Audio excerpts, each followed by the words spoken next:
Hello, everybody. Welcome to the second episode of the Midwestern Archaeology podcast. Or Matt for short, if you will. Today, we are going to be discussing the history of archaeology as a field. So, we're going to be looking at the progression of historical inquiry all the way up to the modern day. So, it's going to be a really interesting and fascinating journey, and we're pleased that you can join us today. We're really excited to have you guys. Yes. Yes. And in the second half of the episode, what are we going to be talking about, Amanda? So we're talking about the field as it is today and the different subfields and methodologies that are used, but specifically the methodologies that we at ARI use. So it's going to be pretty interesting. But firstly, and most importantly, how are you doing, Amanda? Doing better. Yeah. We had a little bit of a rough patch, but if you're not, guys, we're on the up and up. Yeah. Lovely to hear. Yes. What about you? I'm also doing good. It's a rainy day in Indiana today. We're very cozy inside. Yeah. Yeah. So it's going to be good. Yeah. So in honor of Black History Month, we really wanted to highlight a notable and important African-American archaeologist. So the person that we're going to be highlighting today is someone called George McJunkin. Me and I are actually pretty big fans of George McJunkin.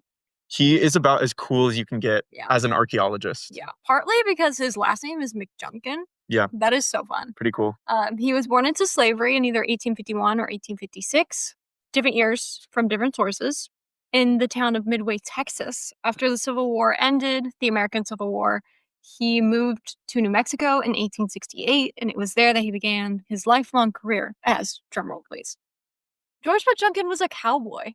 Is that not like the coolest thing? That is probably, I think, Cool Points puts him at the top of archaeology. Oh yeah, he's up there. Coolest people in archaeology. So he worked across several different central mountainous Great Plains states. So Colorado, Texas, and New Mexico. But it was in New Mexico near the small town of Folsom. You might know where this is going if you just heard that. Some bells might be ringing. Yes, where McJunkin made a permanent mark on the field of North American archaeology. So it was because of his discovery in 1908 that really changed how we imagined pre-contact history of Native Americans.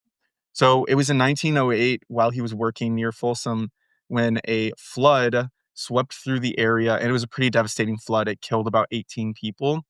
And when it cleared away, McJunkin observed some really interesting things. It had exposed some really interesting remains that he didn't know what they were at first, but upon further inspection, he realized that they were an extinct kind of bison that bore marks that indicated that they had been hunted with some sort of tools.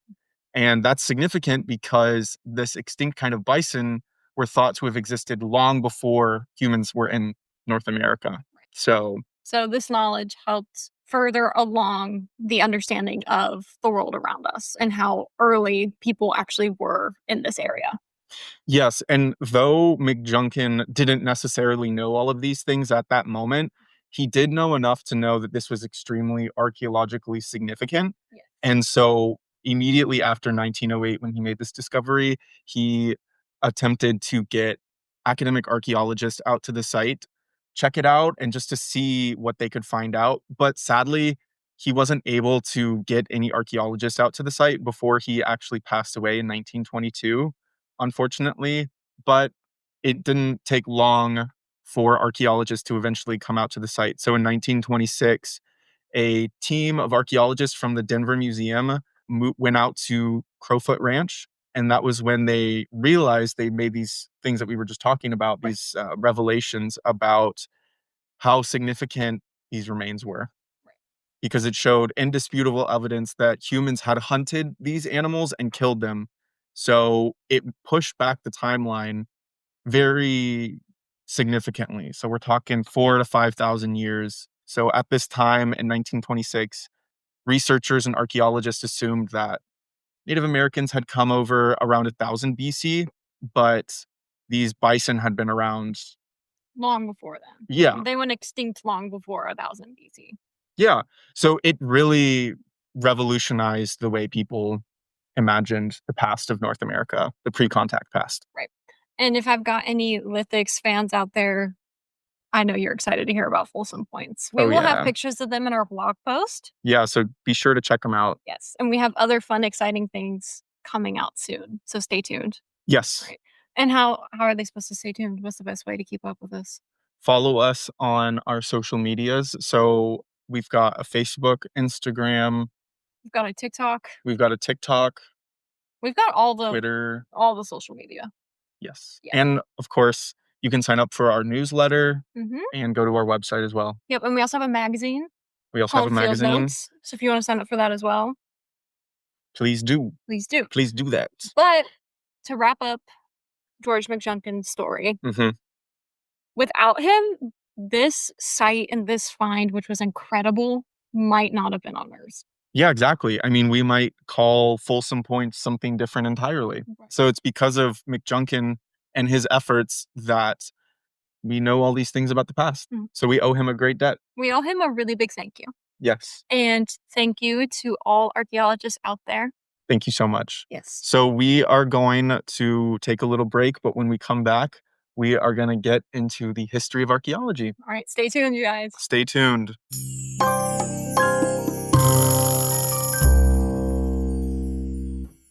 Okay, so we just had a quick little break and now we are back. We're raring to go. We had a little snacky snack. We had a little snacky snack. We had milkshakes actually. And Personally, now, really big. yes, I love milkshakes too. But now we are going to get into the history of archaeology. So, while the modern field of archaeology is a relatively new Mhm. field of science, about 200 to 150 years old, interest in the past is extremely ancient, if not as long as humans have been around, people Right. have been interested in the Because past. humans are curious. Yeah. So it makes sense that humans have been curious since humans have been human. Absolutely. So, where we're actually going to start the history of archaeology, though there were examples of people digging up remains in the past, we're really going to start in the Middle Ages and the Renaissance. So, during this time when historians or any other learned folk tried to imagine what life had been like before them, so thousands of years ago in the ancient era, they had really two sources to draw on. So they had Greco-Roman writings, so Pliny, Plutarch, Mm-hmm. Herodotus, Aristotle, but then also, and probably more importantly, they had the Bible. Mm-hmm. So the first model of history that these people had during the Middle Ages and early Renaissance was a model of history that was almost entirely based on what they found in the Bible. Right. Which makes sense because at the time, religion was extremely unifying, and it still is, but it was so strong at the time. And it makes sense to try and understand the world through the lens you already have. And also, the scholars of the day Mhm. were often religious scholars themselves. Yes. So they were also priests Mhm. and cardinals and bishops and all of that stuff. And the study of religion and how religion affects our worldview is really interesting. It is really interesting. So, how they came to the length of history is they looked at the genealogies that are included in certain books of the Bible, and they basically added up each generation until they reached Adam, the first human. And they came with a figure of about 6,000 years before their present day, so 6,000 years from creation. And before geologists and evolutionary biologists determined and developed the concept of deep time, this 6,000 year model was really the most prevalent form of historical model that they had at the time. Yep. And like we said earlier, people are going to understand and perceive things differently. And so there are plenty of different understandings of how old the earth is. And the academic community has moved away from that 6,000-year model. But believe what you want to believe. Yep. Yeah. You know? People still adhere to that historical model, and that's their right. That's all right. So after the Middle Ages, when we're starting to get into the Renaissance, we have people trying and attempting to observe and collect data about the physical world around them. So part of this was collecting artifacts and taking notes on some of the ruins that they found around them. And so There was a movement called antiquarianism that was pretty popular within wealthy circles. Hmm. So, if you were to describe what an antiquarian was, Amanda, how would you describe it? I would describe an antiquarian as someone who's really interested in artifacts Mm, and the objects specifically. yeah. So antiquarianism, is born, but then from antiquarianism, that's when we get into archaeology.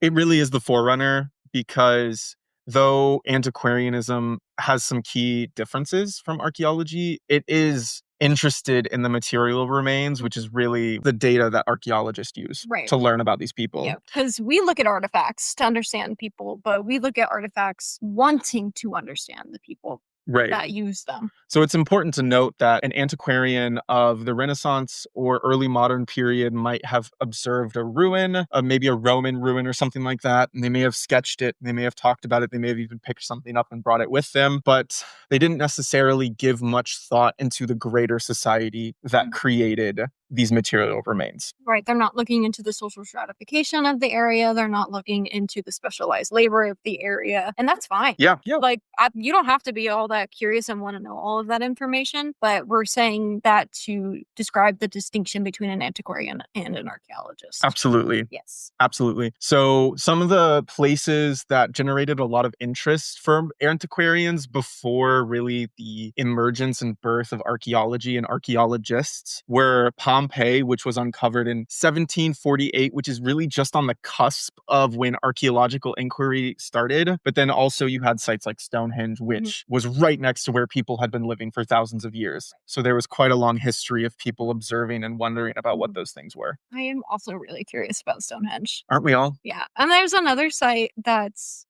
pre-dynastic from like Egypt Mm, that looks very similar in the sense where it's like they've got the stone pillars and everything. no kidding. Oh, what is it called? Not a flyer. As with many other fields of science, archaeology really emerges as a part of the larger movement that is the scientific revolution and the Enlightenment. So, like the antiquarians of old as well, early archaeologists were typically self taught, wealthy landowning folk. So, they had the means to devote a bunch of time doing esoteric things like digging in the dirt.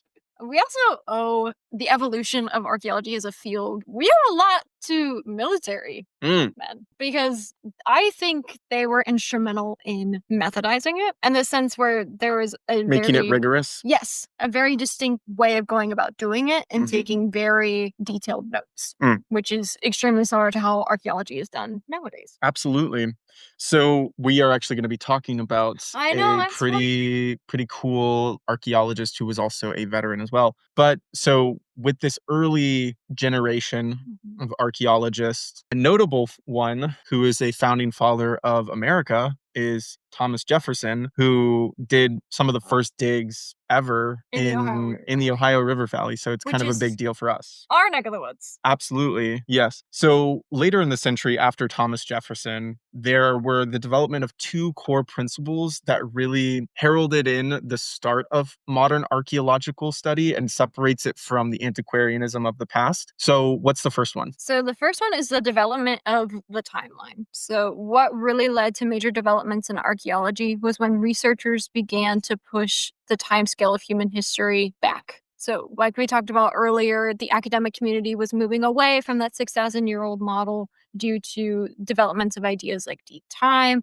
but then also discoveries like the Folsom area. Oh, Crowfoot Ranch. Crowfoot Ranch. And then we're going to get into another really fun site real quick. Stay tuned. Stay tuned. But geologists, honestly, the field of geology was kind of pulled us up by the bootstraps and was like, hey, like to the academic community, was like, the earth is a lot bit older than you might think it is. Yeah, so with all of these developments, the 6,000-year model of history really began to be abandoned by archaeologists, geologists, evolutionary biologists. So while we kind of take some of these concepts for granted at the time, they were actually very revolutionary at the moment that they were beginning to be published and talked about and stuff like this. So this deep time was really revolutionary. Right. And in the field of archaeology and anthropology, there's a lot of differing hypotheses and ideas, and how old the earth is, it's honestly still kind of up in the air. Yeah. in some communities. We know it's really, really old. We know it's old. We know we live on it. We know people have lived on it for a while. But people are going to understand and think of the world around them differently. Absolutely. So nobody's going to think the same way about this same thing. Anyways, but back to that really cool other site. Can you tell me about it?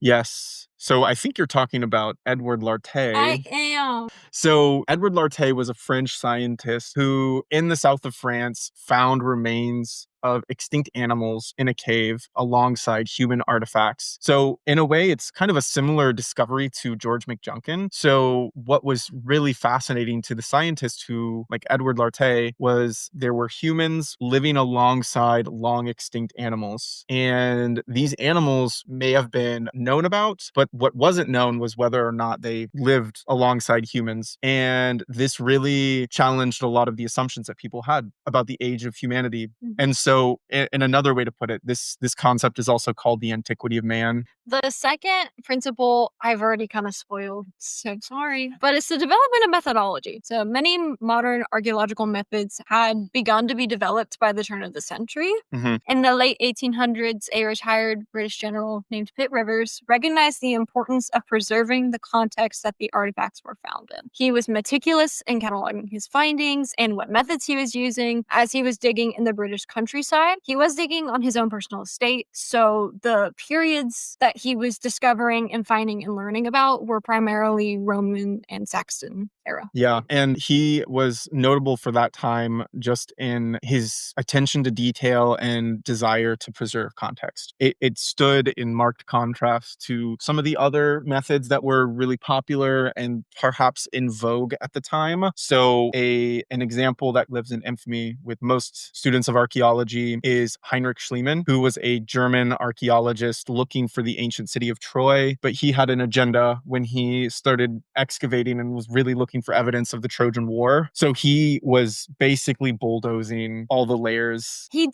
did find Troy. Right. Like, we're going to give credit where credit is due, but the way he went about finding Troy was a bit blasphemous. Because he's just blowing through dirt and artifacts, and he's just like, nope, nope, nope, nope. Just think of a kid in a sandbox, and they squat down and they're just throwing all the sand like through their legs. Me and Amanda have seen this quite often. We have.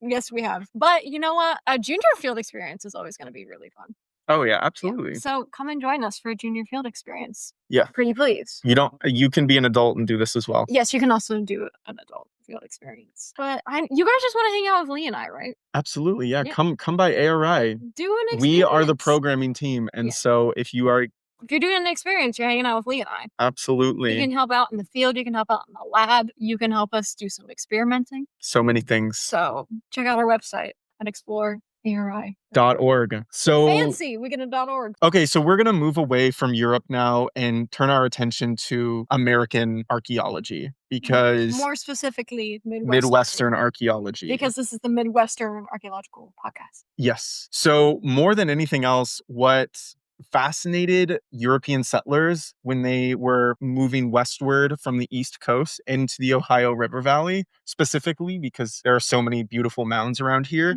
And they possibly thought that the Native Americans had made them, but then some maybe didn't. There's the myth of the mound builders, right? Which is a reality. Like we said, not everybody's going to perceive the same thing the same way. And there's a lot of different theories about things like this, but they're intrigued by these mounds and they wanted to understand them. Yep. So aside from Thomas Jefferson, who we already talked about, there wasn't a lot of academic digging and excavation done in the early 19th century. So it's really only until the 1880s when a fella from Harvard named Frederick Ward Putnam started excavating at Serpent Mound. Which will include some pictures of Serpent Mound. Yeah. But if you can go. I think it's probably my favorite mound. It is so pretty. It is enormous. It is massive.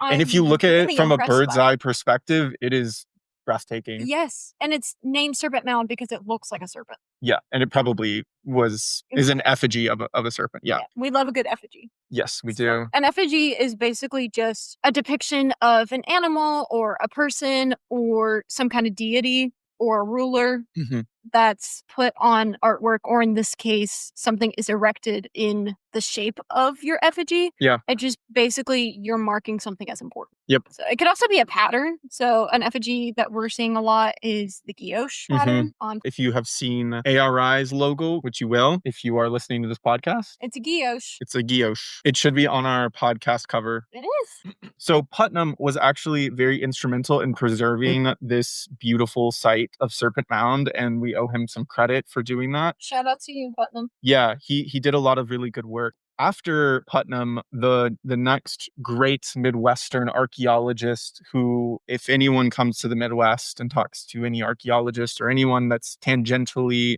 related to archaeology, will know who this person is.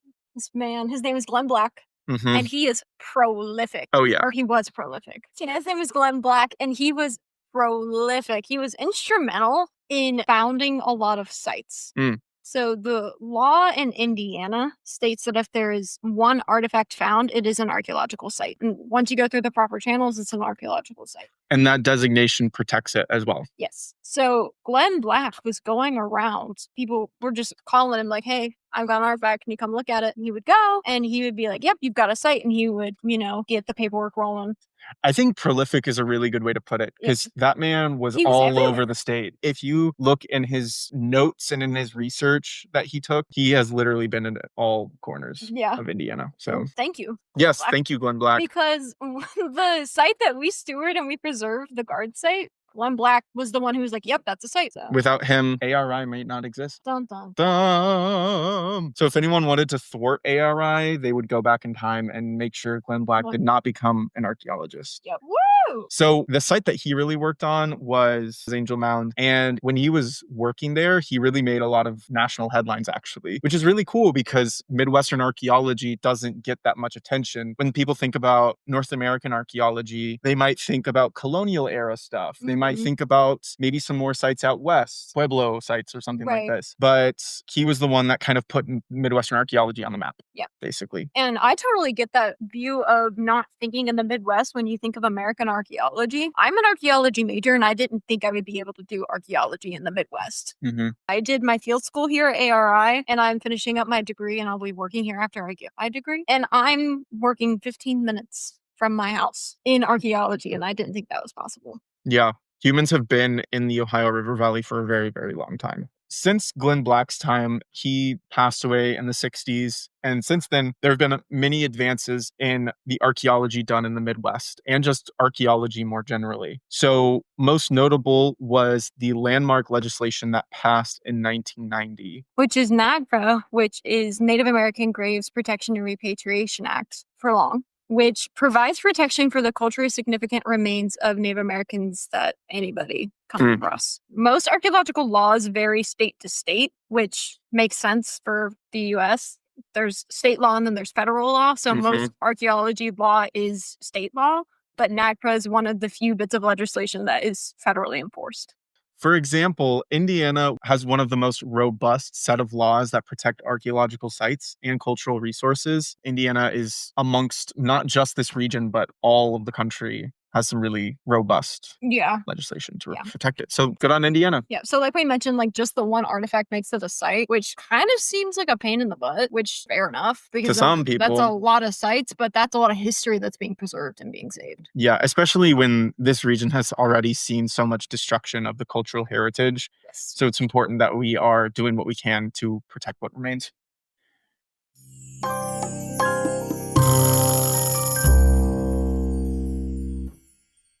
Welcome back to MAP episode 2. We talked a little bit about the history of archaeology in the first section, and now we are going to go to the next one. So what are we going to talk about, Amanda? I'm really excited. We're looking at archaeology today, but stay with me here. Archaeology is actually a subfield of anthropology, and within anthropology, there are 4 subsets. Okay. We're going to start with what anthropology is, which is the study of people. Yes. Yes. Broadly. Just. In the most broad possible definition of that word. Yes. So archaeology is focusing on societies from the past. Bada bing, bada boom. And then linguistic anthropology is the study of how humans use language and how that language has evolved over time. Absolutely. So an example of some really interesting research of linguistic anthropology would be the discovery of Proto-Indo-European. Yes. So linguistic anthropologists did Do you that. want to elaborate on that? Yeah, there are like echoes of an ancient language that are in modern day languages. So It's in English. yeah, It's I was trying in to come up with some examples like Latin, and then all the way, it was around like the 19th century that I think they really pieced that together, Yeah. maybe. And they found common words in this ancient language that they pieced together all the way in northern India as well. So it's a very ancient language, and there's no nobody speaks it anymore. yeah, and there's also but no examples of writing. Right. It's like a ghost language in a Yeah. way. I like Kind the of way you sick. described it though. There's echoes of it Hmm. in modern day languages. I think that's the coolest part of linguistics. Honestly, There's echoes linguistic of anthropology is so cool. yeah, for real. Big fan. I'd love to learn more about it. Yeah. And then you have cultural anthropology, which is the study of how humans, modern day humans, Mm. essentially. Mm. I think cultural anthropology is probably the most wide stretching. It's got the broadest net. Yeah. When it comes to the field of anthropology, which kind of my jam personally. I really like cultural anthropology. Then you've got biological anthropology, which is the study of humans, hominids, and non-human primates from an evolutionary perspective. So the main thing I remember from my biological anthropology class that kind of made me go, huh, was like vestiges. So like vestigial structures. Yes. So parts like body parts that you have that don't necessarily have a use. Like we've got a tailbone. Vestigial structure. We don't have tails. You know what I mean? We don't. Whales have leg bones. Whales don't have legs. Oh, really? Yeah. That was a fun time learning that. Interesting. Yeah. So with moving away kind of from the subfields, Right. when archaeologists get into the field, they use a lot of different methods in order to meet their research questions. Right. So there's a lot of different ways of gathering data, in other words. So here at ARI, we do field work. And when we go, it's primarily at the Garda archaeological site, but we also work at other sites as well. So we don't dig at Guard, but we have sites that surround Guard. Yeah, and we do dig those. Yeah. Yeah. And I mentioned Rowdy Camp, which is a revolutionary war camp we're looking for. We also have our boarding house site, which we're trying to find the mid-19th century. Yes. We're trying to find the foundation of a mid-19th century boarding house that was along the river. There's a possibility it has eroded into the river, but universe, I didn't put that out there. You didn't hear me say that. No. And we also have 2 sites we're going to be digging at this year that are new. Oh, yeah. But oh my gosh, so exciting. We're keeping them secret. What the heck, Amanda? I need to know. Bro, keep updated with us. Like check our website, check our social media. Yes, absolutely. Come do a field experience with Lee and I don't know. But if you guys do a field experience, or even if you do field... So you can do a field experience with Lee and I, or if... join in on the field school. Yes. Where... I did my field school here. Yes. Where if you do that here, you might use some of these survey methods. So the first kind of and most common survey method, the easiest, is something called a pedestrian survey. So you might be able to tell what that is. So you and your friends stand in a line and walk through a field and just observe anything that's on the surface, poking out or otherwise just laying on the ground. And you pop a flag in the ground. And then we also have STPs. Lee and I have dug many an STP. Yes. Which is a shovel test pit. We talked about a little bit in our first episode. We did. Yeah. We did. So refresh your memory. It's kind of a quick and dirty way of digging in the ground and seeing if there's anything. If we see artifacts, we flag it. We do radials. We bag it. So those STPs are used very heavily in cultural resource management, but for us, we use those to see where we need to put the units, which are the 1 by 1 meter squares. But you can also line them up. So at boarding house, we had 3 lined up in a row to make a trench. So we also have magnetometry, which the area we use this to try and find Rowdy. And the area in which we were looking for Rowdy Camp has got just a really big metal power tower. Which does complicate things. Complicates the magnetometry. Because the magnet's going to pick up on the giant metal structure. Yep. So magnetometry scans, we'll include some in the blog post, but they kind of look like the moon, like the surface of the moon. to me, That's a good way to put it. Yeah. It's black and white, and there's craters. Well, what looks to be craters, but normally just metal. Yep. And we also use GIS, which is Geographical Information Systems, which is really helpful in creating maps of your site. And I'm just glad that we're not in charge of the GIS equipment because it is expensive. Complicated. Yes, it's expensive. It's complicated to use, but we've got a wonderful, wonderful GIS team. Yes. Shout out to you guys. When we find artifacts in the field, we bag them and then we label them. So let's say you find an artifact in an STP, you'd write down the date, which STP it was found in, what depth it was found at, and the excavators. So everybody who is working on that specific hole. And the same thing goes for the units. You date which unit you're in, what depths, and everybody who's working in that unit. So after that, they're brought into the lab. What do you do with them after they're in the lab, please? So when we bring them to the lab, we first log the artifacts. We do that in a database. When they are cleaned, we give them time to air dry, and then they are sorted, weighed, and then placed into bags based on types. So these bags that they're placed in have information recorded on them, such as total weight and count. This data is then added into a database, and then the artifacts are photographed and then stored so that we have a digital record of them, so we don't have to go digging in our artifact boxes every time we want to see something. We also do keep physical records as well. You got records upon records upon records. Yes. So that initial database that we're placing the artifacts into is just noting that you've got artifacts from a specific STP at a specific depth and who dug it. So it's just the information on that bag.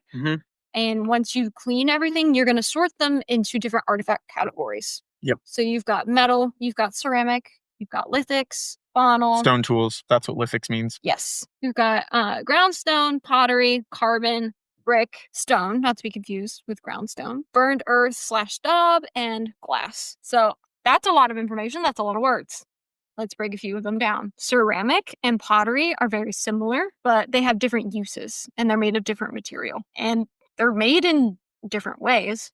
Likely mentioned earlier, lithics is your stone tools and faunal is when you're getting into plant remains, you've got animal bone, Groundstone is basically, I was a culprit of this during my field school when I was learning what things were and how to identify artifacts when they're covered in dirt. I may have put a few rocks in the artifact bag thinking they were artifacts. It happens. It happens. It happens to the best of us. Rocks can be artifacts, but not every rock is an artifact. Like, it got to the point where one of her head archaeologists, when I would bring her a rock and be like, is this important? She'd be like, oh, it's an Amanda. Meaning it was just a rock and not actually an artifact. So if rocks are brought into the lab and they're just rocks and then they're then discarded, that's what we're referring to when we say groundstone. So, and stone are the artifacts that are rocks. Rocks that are actually artifacts and not just rocks.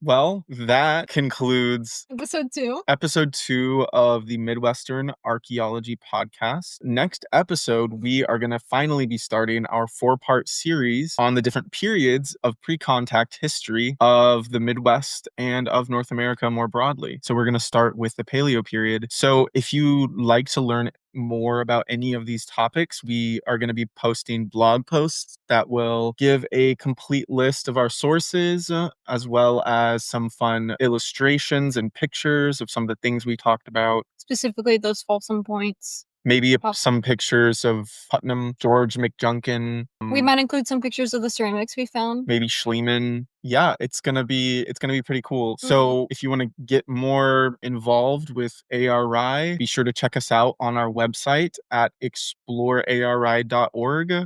Or catch us on social media. Yep. Whatever you want to do. Peace out. Yes, peace out.